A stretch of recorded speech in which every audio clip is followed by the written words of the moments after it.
এক গ্রামে টাপুর আর টপুর নামে দুই বোন বাস করত। তাদের বাবা মা অনেক আগে মারা গেছে। তারা দুজন তাদের উঠোনে বিভিন্ন শাকসবজি চাষ করত, আর সেগুলো বাজারে বিক্রি করে ভালোভাবে সংসার চালাতে পারত। একদিন তারা হাটে সবজি বিক্রি করে বাড়ির পথে ফিরছিল। আজ অনেক রোজগার হয়েছে টুপুর। ঠিক বলেছ বোন, এই টাকা দিয়ে কি করা যায় বলো তো? তাই তো, কি কিনতে চাস বল? চুলের ফিতা, নাকি হাতের চুড়ি, নাকি সুন্দর একটা জামা কিনবি? কোনটা যে করব কিছুতেই ভেবে পাচ্ছি না। আরে বোন, দেখো দেখো, ওই পাখির দোকানে কি সুন্দর একটা নীল রঙের টিয়া পাখি। কই দেখি, সত্যি তো পাখিটা অনেক সুন্দর। বোন চলো না দোকানে, আমরা ওই পাখিটা কিনে নিয়ে যাই বাড়িতে। আমরা পাখিটা পুষি, এটা খুব ভালো হবে। আমাদের একটা নতুন বন্ধু হবে।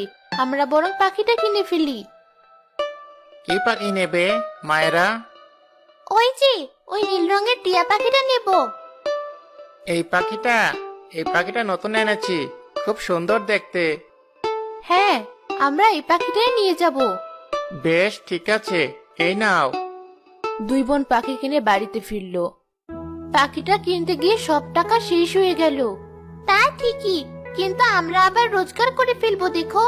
আর পাখিটা অনেক সুন্দর হয়েছে। হ্যাঁ, সেটা অবশ্য ঠিক। তুই দাঁড়া, আমি ওর জন্য কিছু খাবার নিয়ে আসি। বেশ, নিয়ে এসো।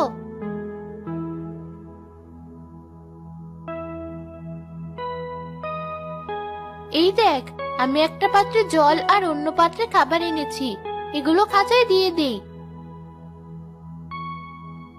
আচ্ছা বোন, পাখিটার কি নাম দেওয়া যায়? পাখির নাম মিঠু রাখি। খুব ভালো নাম হয়েছে বোন। আজ থেকে তোমার নাম মিঠু, বুঝলি টিয়া পাখি? আমার নাম মিঠু। আরে, এই যে কথা বলা পাখি। তাই তো দেখছি বোন, তুমি কথা বলতে পারো। হ্যাঁ পারি। তোমাদের নাম কি? আমার নাম টাপুর, আর ও আমার বোন টুপুর। তোমাদের বাবা মা কোথায়? আমাদের বাবা মা কেউ বেঁচে নেই। আহারে, তোমাদের কি দুঃখ।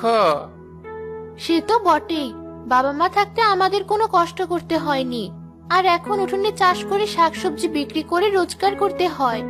তোমাদের তো তাহলে অনেক খাটাখাটনি হয়। সে আর বলতে।